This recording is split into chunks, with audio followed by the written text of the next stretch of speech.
जिस भारत देश को एक समय था कि कभी सोने की चिड़िया कहा जाता था, वो सोने की चिड़िया का ताज कैसे छीन गया। आज भारत देश में इतनी गरीबी और इतनी भयानक बेरोजगारी क्यों है, उसका इतिहास, उस इतिहास का सबसे बड़ा गद्दार, सबसे बड़ा धोखेबाज और सबसे बड़ा कमीना और सबसे बड़ा मूर्ख कौन था, जिसकी वजह से आज पूरे भारत देश में एक इतनी बड़ी भूखमरी है और भारत देश में आज इतनी गरीबी है और भारत देश में आज इतनी बेरोजगारी है। उसका आज मैं पूरा विश्लेषण आपको मैं देना चाहता हूं, थोड़ी ध्यान से जरूर देखिएगा। आज आप इस चीज को अगर नहीं समझे, आज अगर इस समय को अगर आप नहीं समझेंगे तो आज की परिस्थितियां आपको जो दिखाई दे रही हैं वो आप ये समझ लीजिए कि आपको भी तकलीफ होगा। आप चाहे व्यापारी हो, आप चाहे किसान हो, चाहे आप युवा हो, आप चाहे जो भी हो, आप गरीब हो अमीर हो, तब भी आपको ये वीडियो जरूर देख करके ये बात समझनी चाहिए जो मैं कहने जा रहा हूं। इतिहास का सबसे बड़ा गद्दार, आज मैं बात कर रहा हूं मीर जाफर की। मीर जाफर इतिहास का सबसे बड़ा धोखेबाज कैसे था। देखिए क्या हुआ, हमारे देश का जो एक एरिया है जिसे बंगाल कहा जाता था, उस समय बंगाल जो है बहुत बड़ा हुआ करता था, जिसमें उड़ीसा भी था, बिहार भी था, झारखंड भी था और पूरा जो पश्चिम बंगाल, जिस पूरे बंगाल कहा जाता था वो भी था। और उसके साथ में जो है पूरा और भी काफी बड़ा एरिया था जो बांग्लादेश में भी है। इस तरह का बहुत बड़ा हिस्सा था ये बंगाल का। अब ये बंगाल क्या था, यहाँ पे पैसा बहुत था। भारत देश में क्या है, इतना पैसा, इतना पैसा, इतना पैसा, अकूत संपत्ति था। अगर मैं बात कर रहा हूं ये 1600-1700 के आसपास का, तो इस समय यहाँ पे सबसे ज्यादा लोहा का बहुत बड़ा भंडार था। इतनी सारी खनिज थी वहां पे, जिसके कारण से जो ये अंग्रेज थे, देखो क्या है ना कि गरीब को कौन लूटेगा भाई। देखिए क्या होता है कि अगर आप किसी कोई गरीब घर में उसके यहाँ कोई चोरी करने थोड़े ना जाएगा।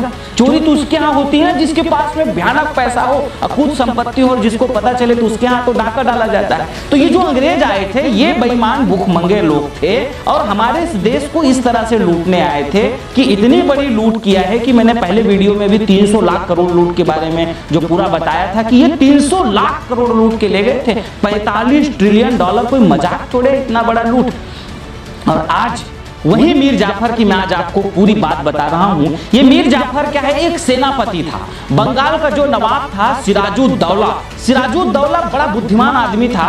ये जान गया था कि ये अंग्रेज यहाँ व्यापार करने नहीं आए हैं, ये भारत के यहाँ शासन करने आए हैं, गुलाम बनाने आए हैं। तो ये जो है अंग्रेजों के खिलाफ खड़ा हो गया, अंग्रेजों के खिलाफ, ब्रिटिश कंपनी के खिलाफ खड़ा हो गया कि मैं आपको कड़े का टक्कर दूंगा, लड़ाई होगी, क्योंकि मैं पूरे बंगाल में अगर आप यहाँ व्यापार करोगे तो आपको टैक्स भरना पड़ेगा और आपको पूरी तरीके से जो रणनीति है हमारे यहाँ के नवाब की, उसके हिसाब से काम करना पड़ेगा। अंग्रेज चाहते थे कि ये सिराजुद्दौला को किसी भी हाल में हराना है और हमको बंगाल में अपना कब्जा जमाना है। तो ये जो वहां का उस समय रॉबर्ट क्लाइव था, जो अंग्रेज एक रॉबर्ट क्लाइव है, ये बहुत धोखेबाज और बहुत ज्यादा दुष्ट और बहुत लालची आदमी था। इसने क्या किया कि भाई उस समय जो सिराजुद्दौला था ना, उसके पास सेना बहुत थी, मतलब ऐसा समझ लीजिए हजारों की सेना में थी उस समय। वैसे इतिहास तो बताते हैं कि 50,000 इनके पास में सेना था। और जो ये अंग्रेज था, ये अंग्रेजों के पास में उतनी सेना नहीं था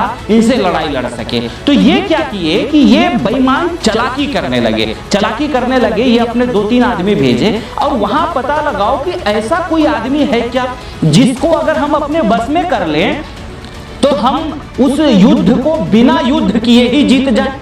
तो वहां पे जब जा करके इनके गुप्तचर लोग जो थे वो रिपोर्ट करने वाले, वहां जा करके जब पता किए तो एक आदमी वहां पे था जो सबसे बड़ा, जिसकी बाद में बात कर रहा हूं, मीर जाफर, इतना गद्दार था। वो उस फिराक में था जो कि सिराजुद्दौला के सेनापति था। वो उस फिराक में था कि कैसे भी करके मैं बंगाल का नवाब बन जाऊं, एक बार मुझे चांस मिल जाए। इतना चालाक, इतना कपटी, इतना धोखेबाज था कि बस वो फिराक में था कि कैसे भी करके मुझे ये नवाब बनने का अवसर मिल जाए। और ये जो रॉबर्ट क्लाइव है, इसने उसको लालच दे दिया कि हम तुमको बिल्कुल 100% नवाब बना देंगे, गारंटी से नवाब बना देंगे। हमारी कंपनी का बड़ा ताकत है, वर्चस्व है और पूरी तरीके से उस समय ये कब्जा करने तो आई थे। काफी समय से ये कंपनी यहाँ पे राज तो करी रही थी। 1757 की बात है, 1608 में ये कंपनी आ चुकी थी। तो अब आप ये समझ लीजिए हुआ क्या कि ये जो मीर जाफर था ये अंग्रेजों के साथ में मिल गया, और ये कम सेना लेकर के भी अंग्रेज जो है, ये मीर जाफर तो सेनापति था, तो भाई जब सेनापति मुखिया है तो जो सेना है जैसा करेंगे वैसा करना पड़ेगा, जब मुखिया जैसा बोल रहे हैं। तो ये सेनापति ने क्या किया कि अपने सैनिकों के साथ में मिल करके सिराजुद्दौला को धोखा दे दिया, और धोखा दे करके उसको मरवा दिया और बन गया खुद का नवाब। और जब नवाब बन गया तो बनते हैं कि नवाब बनने के बाद में, नवाब बनने के लिए 3 करोड़, इतिहास कहते हैं कि 3 करोड़ उस समय ब्रिटिश कंपनी ने लिया था। उस समय 3 करोड़, आज भी वैसे अगर कहूं तो 3 करोड़ बहुत होता है, कम नहीं होता। उस समय 3 करोड़ तो ये लूट के ले गए थे, उस समय की बात है। मैं अगर कहूं 3 करोड़ को उस समय में अगर कंपेयर करूं तो मुझे ऐसा लगता है कि 3 लाख करोड़ के ऊपर की संपत्ति होगी, और बंगाल के पास में भयानक संपत्ति भी था। फिर क्या हुआ, उसी में से ये जो रॉबर्ट क्लाइव था 20 लाख तो खुद निजी ले लिया था कंपनी के अलावा, तो इतनी बड़ी संपत्ति खुद इसने हड़प लिया था। इसके बाद में क्या हुआ कि फिर धीरे धीरे 1757, जिसको प्लासी का युद्ध के नाम से हम लोग पढ़ते हैं, और वहीं से शुरुआत हुआ पूरा अंग्रेजों का लूट का सारा कहानी, जो पूरी तरह से लूटा, और पूरी भारत देश का जो सोने का चिड़िया जिसे कहा जाता था उसका ताज वहीं से छीनना शुरू हो गया था। उसके बाद में फिर क्या हुआ कि जब ये मीर जाफर धोखेबाज, बेईमान, दुष्ट तो था ही, फिर ये अंग्रेज लोग उसके यहाँ से खूब लूटने लगे। उसके यहाँ जितने अंग्रेज, जिसके जो भी लोग थे, हर समय उसको लूटने के प्रयास करते थे, और लूट करके इतना ज्यादा ये फिर मीर जाफर भी परेशान हो गया। तो मीर जाफर कहने लगा कि भाई मैं इतना नहीं दूंगा, मैं नहीं दे पाऊंगा, अब आप लोगों को टैक्स देना पड़ेगा, या जो बात ये बात करने लगा। तो अंग्रेज लोग भड़क गए भाई कि हमने तुमको अच्छा नवाब बनाया और तुम ही हमको आंख दिखाओगे, इसको तुरंत छुट्टी करना चाहिए करके मीर जाफर को, बेईमान को मार दिया गया। अब जब देश का गद्दार था ये मीर जाफर, तो कौन उसका साथ देने आता। उसके बाद में एक मीर कासिम नवाब बना।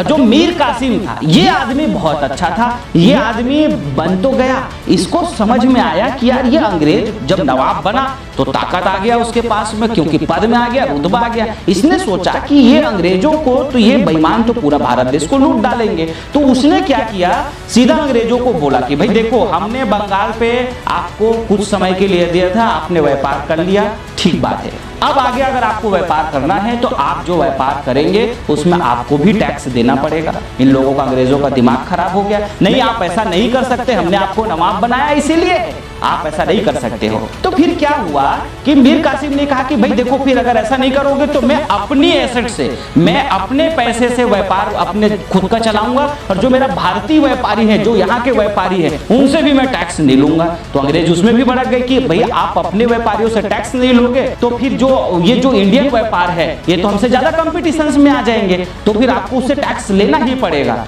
तो मीर कासिम का दिमाग खराब होता रहा कि अब अंग्रेजों से लड़ाई करने की जरूरत है। फिर वो उसने क्या किया कि अब अकेले तो मैं लड़ नहीं सकता हूं, तो उसने क्या किया, अवध के जो नवाब था जिसको शुजाउद्दौला कहते थे, और साथ में उसी समय जो सेकंड नवाब था दिल्ली का, जो औरंगजेब के पूरे उससे चले आ रहे थे, जिसको शाह आलम कहा गया द्वितीय, तो इनके साथ में मिल करके एक युद्ध हुआ जिसको बक्सर का युद्ध कहा जाता है, जो 1764 में लड़ा गया था। वहां पे भी इन कुछ लोगों ने इनके साथ में भी गद्दारी किया, और मीर कासिम को आगे वाले कुछ दिनों बाद मार दिया जाता है। बक्सर के युद्ध में हार होती है सबकी, और उसके बाद वहीं से शुरू होता है। देखो, बंगाल का ये पूरा हिस्सा अंग्रेजों के तो थे ही, और जब अवध का नवाब भी हार गया और साथ में जो है शाह आलम भी हार गए दिल्ली की सल्तनत, तो ये पूरी फिर जो है इस तरह से अंग्रेजों का गुलामी वहां से शुरू होती है, और वहां से जो लूट शुरू होती है, तो इतनी बड़ी लूट हुई। ये जो यूके, आज का जो यूके है, लंदन है, जहां पे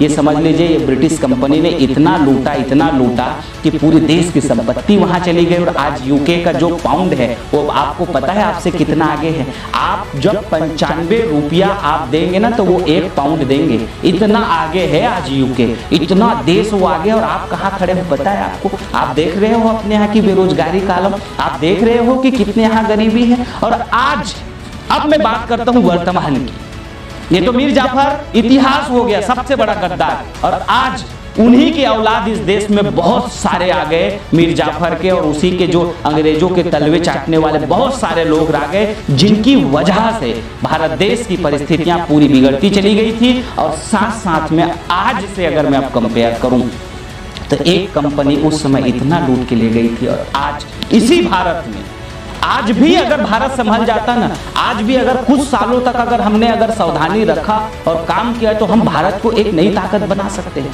आज चाइना कितना आगे, अमेरिका कितना आगे, यूके कितना आगे, यूरोप कितना आगे, हम कितने पीछे हैं। सोचो तो भाई, क्यों इतने बेवकूफ बने हो, इतने पढ़े लिखे हो, क्यों नहीं दिखाई देता अमेरिका की इकोनॉमी कितनी है, चाइना की इकोनॉमी कितनी है, यूके की इकोनॉमी कितनी है, यूरोप की इकोनॉमी कितनी है, आपकी इकोनॉमी कहाँ पे खड़ी है, आपके यहाँ कितनी गरीबी, क्यों नहीं दिखाई देता? इसका कारण क्यों समझ में नहीं आता? जब मैं इसके ऊपर पूरा रिसर्च करने लगा, पूरा समझने लगा, तो पूरे मुझे इतिहास को झांकना पड़ा। इतिहास से जब आज वर्तमान को भी देख रहा हूं, तो वर्तमान में हर एक सेक्टर में, आज ई कॉमर्स सेक्टर देख लीजिए पूरी लूट से भरा है, मोबाइल टेक्नोलॉजी देख लीजिए, कंप्यूटर टेक्नोलॉजी देख लीजिए, यहाँ तक कि एफएमसीजी में भी जो हमारी छोटी छोटी जरूरत है, आटा तक की तो लूट होने लगे। कोलगेट में देख लो, क्रीम में देख लीजिए आप, हर एक ऐसा कोई सेक्टर नहीं जहां पे आज भयानक लूट ना मची हो। और आप पानी बेचने वाली कोका कोला, पेप्सी, आप देख लीजिए कितनी कंपनियों का लिस्ट मैं आपको गिना दूं। जिस लिस्ट को आप देखें, जिस जगह को उठा के देखें, आप चाहे जूता पहनिए,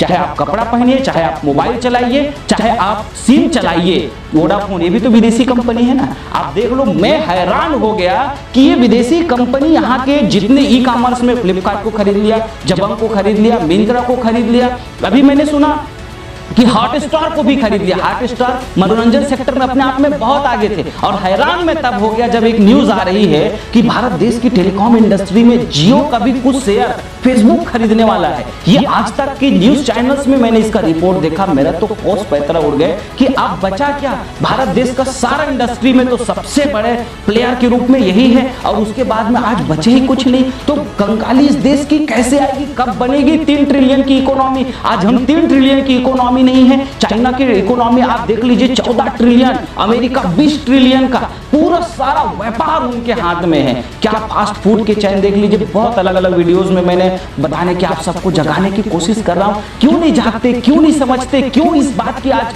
चर्चा होनी चाहिए? भाई समझो इस बात को। आज हमने संकल्प लिया है कि आपके साथ में मिलकर के उस समय 7 लाख क्रांतिकारी, क्या भगत सिंह, क्या उधम सिंह, क्या सुभाष चंद्र बोस, क्या खुदीराम बोस, इतने सारे क्रांतिकारी, चंद्रशेखर आजाद, फांसी तक को लगा लिए भगत सिंह ने। इतने क्रांतिकारी मिलकर के 7 लाख क्रांतिकारी मिलकर के इस देश को आजाद किए थे। उसी भारत देश में आज की परिस्थिति आप देख लीजिए कि कहां पे खड़ी हुई है। तो मैं आज आप सबसे कहना चाहता हूं, इतना अगर सुनने के बाद भी अगर आपके अंदर थोड़ी देशभक्ति नहीं जाग रही है, इतना समझने के बाद अगर आप भी इस बात को नहीं समझ रहे हो, तो आप अपने आप को समझ लो कि आपके अंदर ना भगत सिंह का, ना रानी लक्ष्मीबाई का, ना महात्मा गांधी का, ना जो है सुभाष चंद्र बोस का, ना चंद्रशेखर आजाद का, ना खुदीराम बोस, ना मंगल पांडे, ना वीर सावरकर, इनका कोई ब्लड आपके अंदर में नहीं बह रहा है। आपके अंदर फिर ये मीर जाफर जैसे जो देश के गद्दार, अंग्रेजों के तलवा चाटने वाले जो गद्दार लोग थे, उनका खून आपके नसों में बह रहा है। अगर आज भी आप अगर नहीं जागते हो, तो क्या आज हम मिलकर के कंपटीशन नहीं दे सकते? क्या आज टिकटॉक देख लो, मोबाइल, हर एक जगह पे इनका है। हमको आज कुछ तो जागना पड़ेगा ना, आज कुछ तो करना पड़ेगा। मैं अकेले क्या कर सकता हूँ? मैं अकेले तो कुछ भी कर नहीं पाऊंगा ना आप सबके साथ में। उस समय भी सुभाष चंद्र बोस को एक पूरी आर्मी खड़ा करना पड़ा था। आज मैं चाहता हूं कि आज हम समृद्ध परिवार के एक परोपकार समृद्ध परिवार बना करके हम 7 करोड़ क्रांतिकारी अगर खड़ा हो, उस समय 7 लाख हुए थे, हम आज अगर 7 करोड़ अगर मिल जाएंगे, तो 7 करोड़ से एक के साथ में अगर 10 लोग परिवार जुड़े ही रहते हैं, तो वो 70 करोड़ हो जाएंगे। और 70 करोड़ का मतलब आधी आबादी हो गई, और आधी आबादी ने भी अगर हमारे इस अभियान से जुड़ गए, तो हमें समझ लीजिए कि भारत को एक बार बचा सकते हैं, यहाँ की गरीबी को खत्म कर सकते हैं, कम से कम एटलीस्ट बेरोजगारी को तो खत्म कर सकते हैं। और जो 7 करोड़ बनेंगे लोग, हमारे परिवार जो सदस्य होंगे, यही 7 करोड़ परिवार पूरे करोड़पति होंगे। और करोड़पति कैसे बनाएंगे, उसकी बहुत अलग अलग फार्मूला है, स्ट्रेटेजी, प्लान है, अलग अलग वीडियोस के माध्यम से मैं बताने की कोशिश कर रहा हूं। आप हमारे अभियान से जुड़ने के लिए हमारे इन नंबरों में फोन करिए। और ये देखने के बाद भी अगर आप 10 लोगों को इस विचार को नहीं अगर बताते हो, तब भी मैं समझ जाऊंगा कि आपके अंदर देशद्रोह का जो लोग थे उनका खून बह रहा है। और आपके अंदर अगर राष्ट्रभक्त लोग थे, मंगल पांडे के परिवार का, अगर सुभाष चंद्र बोस के परिवार का रानी लक्ष्मीबाई के परिवार का अगर थोड़ा भी ब्लड आपके रसों में अगर बह रहा होगा तो आप यहीं पे रुकेंगे नहीं, आप संकल्प जरूर ले लोगे और अपने आप को बदलने के लिए तैयार हो जाओगे। और कोशिश तो कर सकते हैं ना, कुछ तो हो सकता है। मैं मानता हूं कि आज इतनी भयानक गुलामी आ चुकी है कि हम क्या सोशल मीडिया में व्हाट्सएप से बाहर आ सकते हैं, टिकटॉक से बाहर आ सकते हैं, जिस यूट्यूब से मैं ये वीडियो सुना रहा हूं उससे बाहर आ सकते हैं। इतना आसान काम नहीं है हमको, लेकिन एक यूनिटी बनाना पड़ेगा। मैं ये चाहता हूं कि हम जो है स्वदेशी समृद्धि अभियान के आप हमारे सदस्य बनिए और हम सदस्य बन करके अलग अलग बनाएंगे ना, हम पूरे काम करेंगे। आप भी आइए, आप यदि आम कस्टमर है तब भी आपकी जरूरत है, आप व्यापारी हैं तब भी आपकी जरूरत है, आप यदि पैसे वाले हैं तब भी आपकी जरूरत है, आप यदि गरीब हो तो आपको उठाने के लिए हम काम करें। आप जो भी हो, जैसे भी हो, आइए हमारे साथ में मिल करके इस राष्ट्र को सुधारते हैं, इस राष्ट्र को बदलते हैं। कैसे भी करके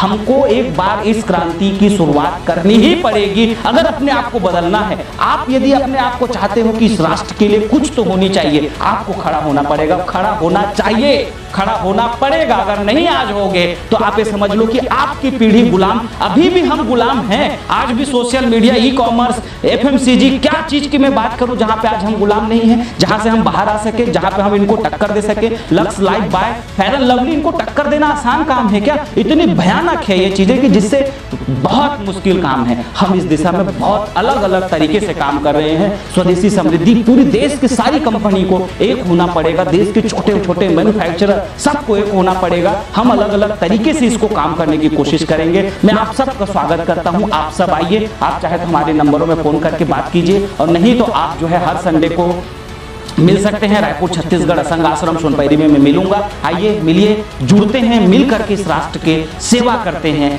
देश हित सर्वप्रथम। देखिए, स्वार्थ से थोड़ा ऊपर उठना पड़ेगा।